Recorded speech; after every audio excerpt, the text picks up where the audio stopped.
नमस्कार, मैं हूं बबीता चौधरी और एक बार फिर से आप सभी का स्वागत है हमारे यूट्यूब चैनल पे। आज हम बात करेंगे यूपीएस को लेकर एक नया फॉर्मूला जारी हुआ उसी के बारे में। तो आगे बढ़ने से पहले मैं आपको बता दूं, यदि आप हमारे चैनल पे नए हैं तो हमारे चैनल को सब्सक्राइब कीजिए। अगर आपको हमारी वीडियो अच्छी लगे तो इसे ज़्यादा से ज़्यादा लाइक कीजिए और शेयर कीजिए। ईपीएस 95 के तहत पेंशन के फॉर्मूले में बदलाव, जानिए नया अपडेट क्या है। कर्मचारी भविष्य निधि संगठन ने मासिक पेंशन निर्धारण के मौजूदा फॉर्मूले में बदलाव पर विचार कर रही है। प्रस्ताव फॉर्मूले के अंतिम 60 महीने के औसत वेतन की बजाय पूरी सेवा अवधि के औसत वेतन को शामिल किया जाएगा। इस बदलाव में पेंशन की राशि कम हो सकती है। इसका अंतिम फैसला एक्चुअल की रिपोर्ट के आने के बाद होगा। तो देखिए कि क्या हो सकता है इसका फैसला। अब हम बात करें कि ईपीएफओ मासिक पेंशन निर्धारण के मौजूदा फॉर्मूले में बदलाव का विचार किया जा रहा है। इस प्रस्ताव के अनुसार पूरी पेंशन योग सेवा के दौरान प्राप्त औसत पेंशन योग सेवा वेतन के आधार पर हर महीने की पेंशन निर्धारित की जाएगी। लेकिन अभी तक इस फैसले में अंतिम निर्णय नहीं लिया गया है और अंतिम निर्णय क्या होगा और कोर्ट इसमें क्या अंतिम निर्णय दे सकती है। तो वीडियो पे अंत तक बने रहें, वीडियो को बीच में स्किप ना करें ताकि पूरी बात आपको आसानी से समझ में आ जाए। अब हम बात करें कि वर्तमान समय में कर्मचारी भविष्य निधि संगठन कर्मचारी पेंशन योजना 1995 के तहत मासिक पेंशन के निर्धारण के लिए अंतिम 60 महीनों का औसत वेतन का उपयोग करता है और सूत्रों के अनुसार प्रस्तावित बदलाव के तहत अंतिम 60 महीने के औसत वेतन की जगह पूरी पेंशन योग्य सेवा के दौरान प्राप्त औसत पेंशन योग्य वेतन को शामिल किया जाएगा। यानी कि आपका 60 महीने के औसत वेतन का उपयोग किया जाता है और उसके साथ ही उन्होंने यह बदलाव किया कि अंतिम 60 महीने के औसत वेतन की जगह आपको पूरी पेंशन योग्य सेवा होती है उसको आपके शामिल किया जाएगा।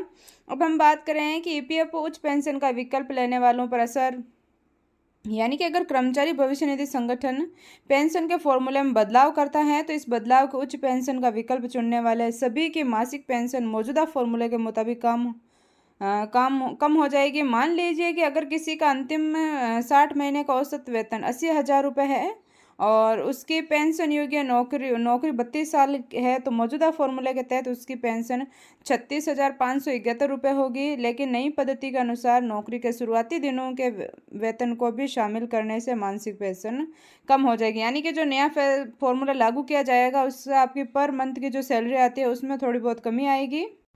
तो देखिए, पिछले साल नवंबर में उच्चतम न्यायालय ने सरकार से पेंशन भोगियों को उच्च पेंशन का विकल्प चुनने के लिए 4 महीने का समय देने को कहा था। इसके तहत कर्मचारी भविष्य निधि संगठन ने ऑनलाइन सुविधा उपलब्ध करवाई है कि आप ऑनलाइन तरीके से भी अपने उस विकल्प का चयन कर सकते हैं।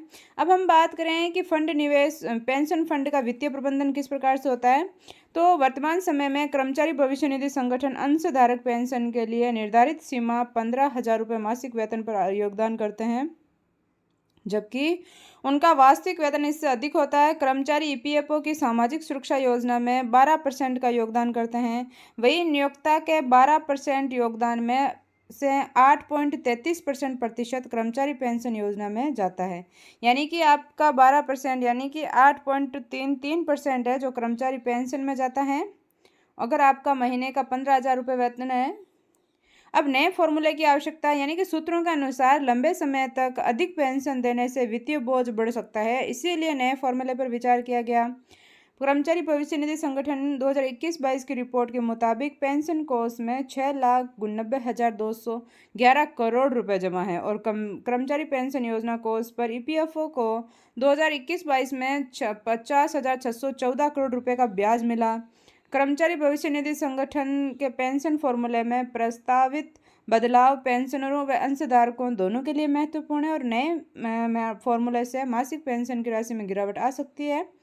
लेकिन यह बदलाव वित्तीय स्थिरता सुनिश्चित करने के लिए जरूरी माना जा रहा है और पेंशन भोगियों और अंशधारकों को इस बदलाव की जानकारी रखते हुए अपनी योजना बनानी चाहिए। और इसी प्रकार की और वीडियो देखने के लिए हमारे चैनल को सब्सक्राइब कीजिए और अभी तक आपने बेल आइकन को नहीं दबाया तो बेल आइकन को जरूर दबाएं ताकि आने वाली वीडियो का नोटिफिकेशन सबसे पहले आप तक पहुंचे। और वीडियो को ज़्यादा से ज़्यादा लोगों तक शेयर कीजिए और लाइक कीजिए ताकि सभी पेंशनरों को इसके बारे में आभास हो जाए कि अगर उन्होंने इसके तहत वो ये करते हैं नियमों के तहत तो उनकी मासिक पेंशन में गिरावट आएगी जो कि आगे जाकर उनके लिए सही साबित होगी। धन्यवाद।